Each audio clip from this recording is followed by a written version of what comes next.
श्री स्वामी समर्थ एक नवीन व्हिडिओमध्ये सर्वांचं खूप खूप मनापासून स्वागत आहे. तर आज आहे मार्गशीर्ष महिन्यातला पहिला दिवस, त्याचबरोबर शरण्नवरात्रीचा पण पहिला दिवस, देवदिवाळी. तर आजचा दिवस खूप महत्त्वाचा आहे. तर माझी आत्ताच देवपूजा वगैरे झालेली आहे आणि खंडोबाचा घट बसवायचा आहे. तर त्याची पण तयारी सुरू आहे, म्हणजे ऑलमोस्ट तयारी त्याची झालेली आहे, फक्त आता पूजा मांडायची. तर खंडोबाचा घट स्थापना कशी करायची त्याची माहिती मी तुम्हाला दिलेली आहे, म्हणजे ओरली माहिती तुम्हाला मी सांगितलेली आहे. पण आजच्या व्हिडिओमध्ये मी तुम्हाला पूर्ण डिटेल पूजा दाखवणार आहे की मी पूजा कशी मांडते आणि तुम्हाला सांगितली सेम तशीच पूजा मांडणार आहे. फक्त कृती करून नव्हती दाखवली, ओरली सांगितलं तुम्हाला मी अगोदरच्या व्हिडिओमध्ये. तर आज कारण काय आहे ना की ही पूजा करते वेळेस आपण योग्य मुहूर्तावर योग्य वेळेस ही पूजा करतो आणि अगोदर करून दाखवायला योग्य वाटत नाही. त्याच्यामुळे मी तुम्हाला पूजा कोणत्या सहसा मांडून दाखवत नाही, ओरली सांगत असते. आणि ओरली सांगितल्यावर पण समजतं, असं नाही की समजत नाही. एकदम छान अशा सोप्या पद्धतीमध्ये मी तुम्हाला ते सांगितलेलं आहे. पण आज म्हटलं चला आता आपल्याला घट तर बसवायचाच आहे, तर तुमच्यासोबत सुद्धा व्हिडिओ शेअर करूया.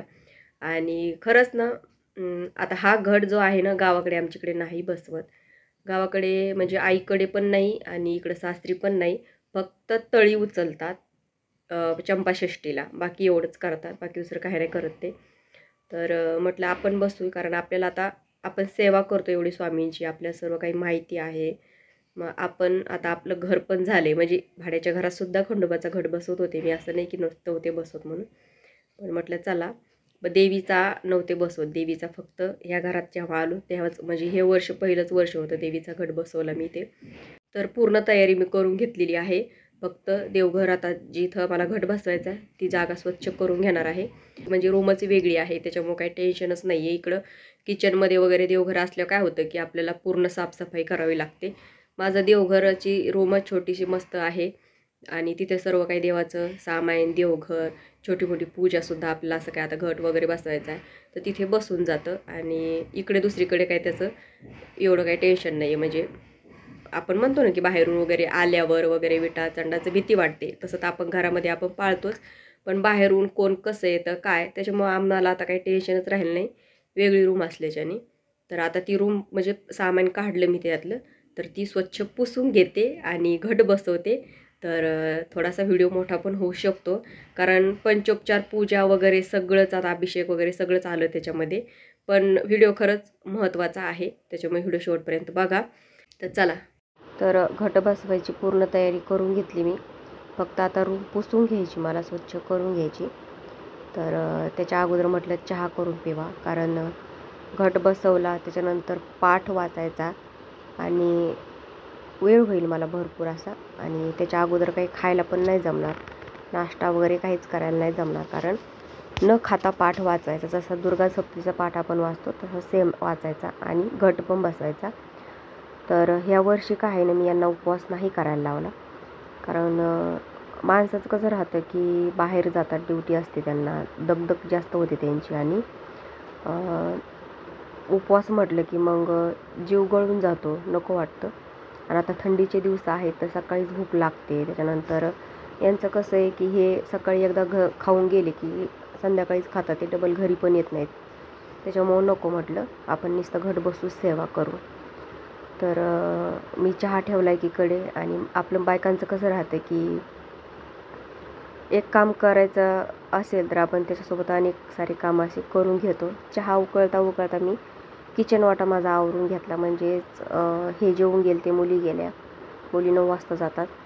तर मग आता उरलेली भाजी, त्याच्यानंतर आपण आपल्या दुरडीमध्ये पोळ्या करतो तेव्हा गरम गरम पोळ्या आपण पोळी डब्यात टाकत नाही, मग त्या उरलेल्या पोळ्या पोळी डब्यात टाकायच्या, भाजी उरलेली काढून ठेवायची, जे घासायचे भांडे आहेत ते बेसिंगमध्ये टाकायचे. आता चहा उकळता उकळता मी हे माझे जे काम आहे ते करून घेतले, म्हणजे तितकाच किचन वाटा आपला मोकळा मोकळा दिसतो. आणि त्याच्यानंतर मग आता चहा पिला आणि इकडे आले देवघरामध्ये, जे की पूर्ण हे स्वच्छ पुसून घ्यायचं. तर पूर्ण पसारा मी बाहेर काढून ठेवला. पसारा म्हणजे ते दुसरं सामान आहे ते, तर ते त्याच्यावर पण मला एक व्हिडिओ करायचा आहे, पण हे दुसरेच कामं मला सुधारणं, तर व्हिडिओ व्हिडिओसाठी तो पसारा राहिला नाही तर मी ठेवून दिला असता मागच. तर देवघर वगैरे मी बाजूला वगैरे करून देवघराखालचं पण पुसून घेतलं. कारण कुठून हे जाळे होतात काय माहिती, कारण इतके जाळे होतात ना तरी सारखं पुसतच राहतं माणूस, झाडतच राहतं. तरी पण ते बारीक बारीक जाळे बघितले की असे दिसतातच लगे. म्हणजे एका रात्रामध्ये जाळे होतात. आता बऱ्याच ठिकाणी मी बघितलं ना की जाळे काढलं आणि लगेच दुसऱ्या दिवशी बघायला गेलं की परत जाळं तिथं होतं. तर पुसता पुसता माझा मोबाईल खाली पडायला आलता, पण लगेच मी पडला असता तर काय नाही, मग मोबाईल माझा गेला असता. तर मस्त सगळं देवघरामागचं वगैरे पण मी पुसून घेतलं. आणि इथं काय ना, मी आता जास्त पसारा नाही ठेवत. मी असे 2 डब्बेच केले जेणेकरून त्याच्यात पूर्ण जे सामान आहे ते बसून जातं देवघरातलं शिल्लकचं जे आहे ते. आणि लगेच ते पोटमाळ्यावर तिकडे किचनमध्ये वरती डबे ठेवून दिले मी, म्हणजे लागले की आपल्याला लगेच ते काढून पण घेता येतं. म्हणजे त्याची इथं जास्त पसारा दिसत नाही, कारण वरती रॅक वगैरे अजून करायचे राहिलेले आहेत, त्याच्यामध्ये खाली पसारा ठेवावा लागतो. मग तो खूप असा पसारा दिसतो त्याच्यामुळे. तर मस्त असं देवघर आता वरचा वाटा पुसून घेतला, आता हे खालचं पुसून घेते. तर असे कामं करताना बरेचसे कामं असे दुसरे पण मधातच येतात आणि ते पण करावे लागतात. तर मग पूर्ण काम व्यवस्थित केले तर मग जरा बरं वाटतं. तर मग सगळंच आता पूर्ण मी आवरून घेतलं हे देवघर, सगळी खिडकी वगैरे पुसून वगैरे असं. कारण आता घड बसवला की पुन्हा मग इकडं वरती मला चढता यायचं नाही त्याच्यामुळे. आणि परत घट बसवून नंतर चंपाषष्ठी झाली की परत एकदा आवरावंच लागणार आहे. कारण मग दत्त जयंतीचा सप्ताह येतो, गुरुचैत्राचं पारायण, ते पारायणाला पण मी इथंच बसणार आहे, त्याच्यामुळे ते पण नंतर पण एकदा आवरून घ्यावं लागणार आहे. आता ही पूर्ण तयारी मी करूनच ठेवली होती, म्हणजे कसं अशी तयारी करून ठेवली की पूजा मांडायला आपल्याला सोपं जातं म्हणून. आता हा दिवा आहे तो, आणि तो अखंडच दिवा राहणार आहे माझा. कारण एकदा त्याच्यात तेल टाकलं की 1 दिवस पूर्ण तो दिवा चालतो, आणि परत संध्याकाळी भरून टाकायचं एकदा, मग परत रात्रभर टेन्शन नाही. असं ते मस्त दिवा आहे तो, शांत चालतो. वात त्याची काजळी काढायला पण सोपी जाते. तर मस्त आता ही जे काही मातीचा घट आहे तो पाण्याने मी भरून घेतला. त्यात हळदी कुंकू जसं तुम्हाला व्हिडिओमध्ये मी सांगितलं होतं सेम तसंच केलं. तर मस्त त्यात 1 रुपयाचं नाणं टाकलं, फूल टाकलं, त्याच्यानंतर आता नागबिरीची पानं वगैरे टाकेल. तर दिवा असा छोटा झालता तो, मग त्याला असं खालचा जो दुसरा आहे दिवा कमळाच्या फुलाचा तो ठेवला, म्हणजे त्याची हाईट उंच झाली ती, तर दिसायला पण छान दिसतं. तर याच्यामध्ये खाली माती घेतली, त्यात गहू टाकले, माती ओली केली, आणि इथं घरातली कुंडीतलीच तिथं माती घेतली मी. तर बाहेरून वगैरे आणली नाही, कारण ती माती स्वच्छ होती म्हणून. आता इथे आपल्याला स्वच्छ माती कुठे मिळेल, त्याच्यामुळे मग म्हटलं नको कुठून पण आणायला. तसं समोरचे प्लॉट पण रिकामी आहेत, पण नको तिथे, कारण काय होतं की किती आपण म्हटलं तरी घाण असतेच त्या ठिकाणी. नकोच म्हटलं, किती आपण धुवून घेतली कशी, नकोच म्हटलं, ती विचारच नको तो. तर मग इथलीच कुंडीतलीच मी काढली, जास्त माती लागत नाही, थोडीशीच लागते, त्याच्यामुळे म्हटलं जाऊ द्या. त्याच्यानंतर मस्त तिथं पूजा वगैरे मी हे केली. आणि आता ही माळ आपण पहिल्या दिवशी नागवेलीच्या पानाची घालतो, मग ती माळ पण तयार करून ठेवली. त्याच्यानंतर आपण जे तांदूळ घेतले होते ते तांदळामध्ये अष्टदल काढायचे, तर ते पण मी काढून घेते. त्याच्या अगोदर हे पूर्ण ताट तयार करून घेतलं होतं. आणि तुपाचा दिवा जो आरतीला वगैरे किंवा पूजाला आपल्याला लागतोच, तर तो पण लावून घेतला. त्याच्यानंतर मस्त पूजा आता सुरू झालेली आहे. आणि शोटर घातल्यावर काय झालं की नंतर लक्षात आलं, अरे बांगड्या आपल्या हातामध्ये बांगड्याच नाही.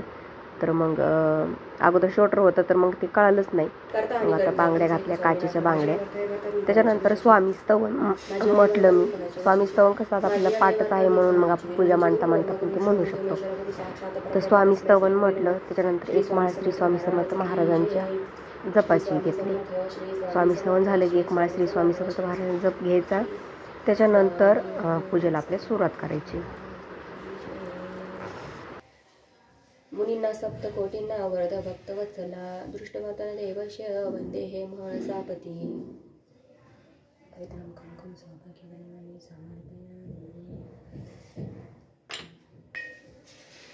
ओम ऐं आत्मा तत् शोधयामि नमः स्वाहा। ओम ऐं विद्युत् शोधयामि नमः स्वाहा। ओम क्लीं शिव तत् शोधयामि नमः स्वाहा। ओम ऐं ह्रीं क्लीं सर्वसत्त्व शोधयामि नमः स्वाहा।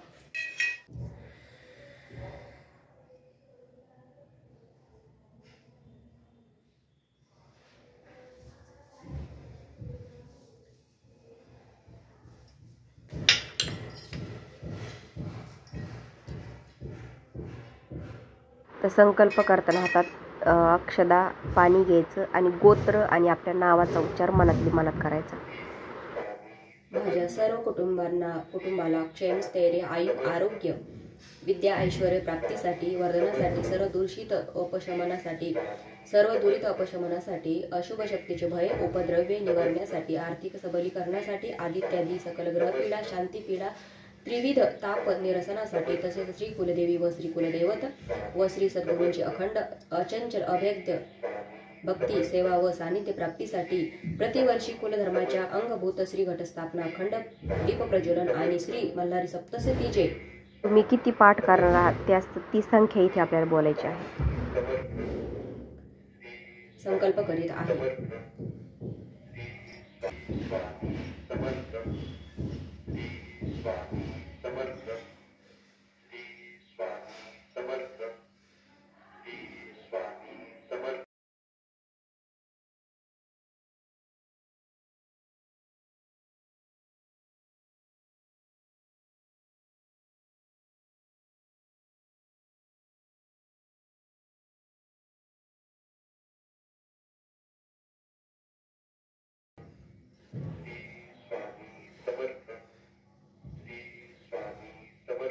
ध्याय मन्मालारादिव कनकागिरी भव माळसा भूषितांडं श्वेताश्व खडकहस्त विभुबुध गणे शैव मान्यकृतार्थे युक्ताग्रि शैत्यमृज्ञ डमरो विलचित नैशचूर्णाभिरामं नित्य अभेक्षु तुष्ट स्वगणपतिरुत्त नित्य मोकार रूपम।